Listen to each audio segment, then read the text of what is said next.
অনেকটা কাশ্মীরের সেই ডাল লেকের মতো লাগছে আমার কাছে, শুধু পাহাড়টা নাই। এই ভেড়া ও গরুগুলোকে ঘাস খেতে দেখে মনে হচ্ছে নিউজিল্যান্ড না হয় অস্ট্রেলিয়া। আসসালামু আলাইকুম বন্ধুরা, বরাবরের মতো আরও একটি ভিডিও নিয়ে হাজির হলাম। আমি মোহাম্মদ ইমরান বিশ্বাস। তো আজকে চলে এসেছি সেই বিখ্যাত হাসাইগাড়ি বিল, যেটা নওগাঁ জেলায় অবস্থিত। তো চলুন ঘুরে দেখা যাক। এখানে এই নৌকাগুলি ভাড়া যার কাছে যেমন নিতে পারে তারা। অনেকগুলো দোকান বসেছে যারা আর কি বিভিন্ন খাবার সামগ্রী বিক্রি করছে। বিলের পাশেই অস্থায়ীভাবে বসেছে এবং অনেক সুন্দর সুন্দর রং বেরঙের বাহারি নৌকা। অনেকে তো আবার নেমে পড়েছে গোসলে। এই তপ্ত গরমে অনেকে গোসলে নেমে পড়ছে। এখানে অনেক পদ্ম ফুল বিক্রি হচ্ছে। এগুলো কত করে আছি রে? যে এক আটি 50 টাকা, তাই না?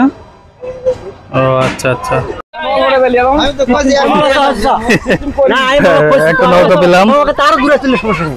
যেহেতু গ্রুপের সাথে যাচ্ছে এই জন্য মাত্র 50 টাকা করে, কিন্তু যদি একা যেতাম তাহলে 200 থেকে 250 টাকা। বাবা পড়ে যাবো না তো? তো দর্শক, নৌকাতে উঠলাম, মাত্র 50 টাকা মাথা পিছু।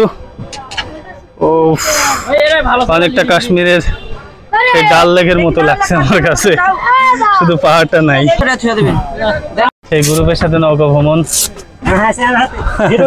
বাচ্চাদের সাথে, যেহেতু একা আসছি তো এই জন্য গ্রুপের সাথে যাচ্ছি। 50 টাকা ভাড়া। অবশেষে নৌকাটি ছাড়লো। দেন মামা, স্টার্ট দেন। স্টার্ট দিল।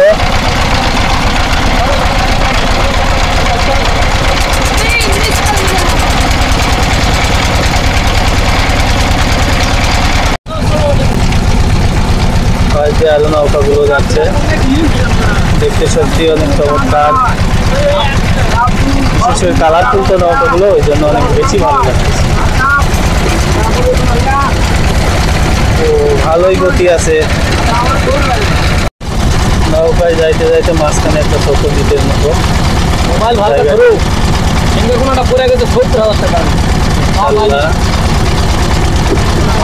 মামা আবার সাবধান করে দিল, মোবাইলটা ভালো করে ধরো।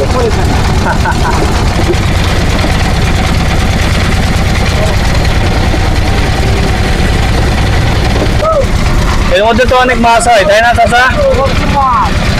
মাছের কি স্বাদ লাগে ভালো? মানে বিনা সারের। আমাদের পিছনে আরো কয়েকটি নৌকা, এই যে আমাদের পিছনে আরো কয়েকটি নৌকা, তারা ওইদিকে আসছে।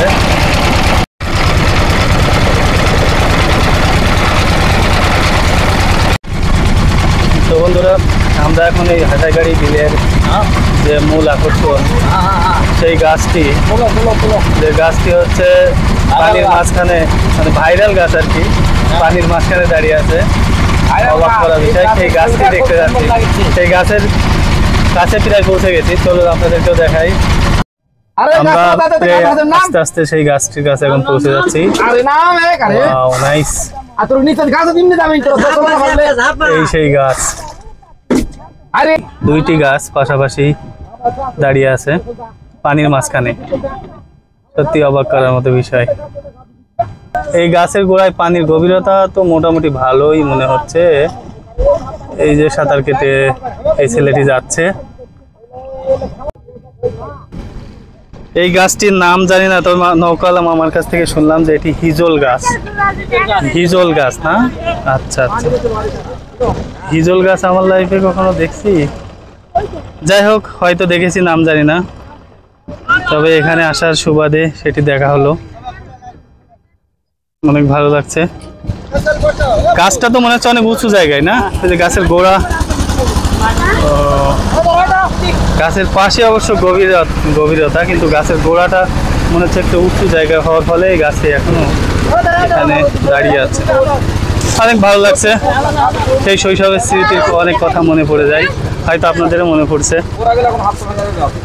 আশেপাশে সবাই নৌকা নিয়ে ব্যস্ত এই গাছের গোড়ায় আসার জন্য।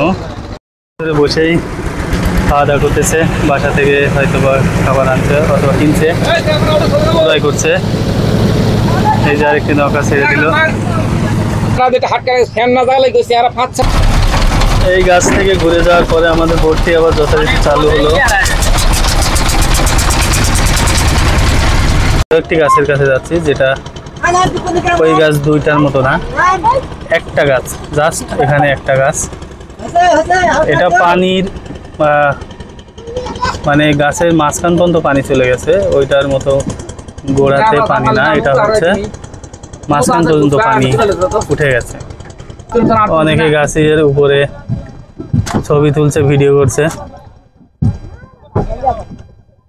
আসলে গাছটার উপরে অনেক প্রেসার পড়ে যাচ্ছে। আশেপাশের দৃশ্যগুলোও অনেক সুন্দর ছিল। সম্ভবত ওইগুলা কলমি গাছ, কলমি গাছে ফুল ধরে আছে। এবার আমরা এখান থেকে বিদায় নিচ্ছি।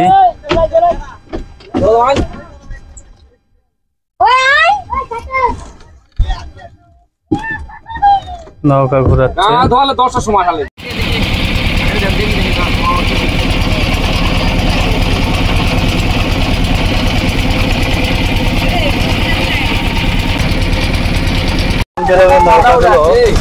অনেক ভালো লাগছে, দেখতে অনেক ভালো লাগছে। কয়েকটি নৌকা যাচ্ছে, নৌকার গতিগুলো মোটামুটি অনেক বেশি। আমি প্রথমে ভাবছিলাম যে নৌকার গতি কম হবে, কিন্তু নৌকার গতি অনেকটাই বেশি ছিল। এবারে জেনে নেওয়া যাক হাসাইগাড়ি বিলে যাওয়ার রাস্তা ও কিভাবে যেতে হয় এবং কত খরচ পড়বে। যারা ঢাকা থেকে আসবেন তারা ট্রেনে চড়েও আসতে পারেন। তারা ট্রেনে করে আসতে হবে সান্তাহার স্টেশনে।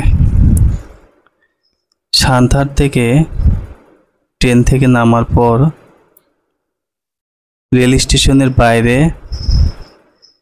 অনেকগুলা গাড়ি পাওয়া যায়, যেমন অটো, সিএনজি,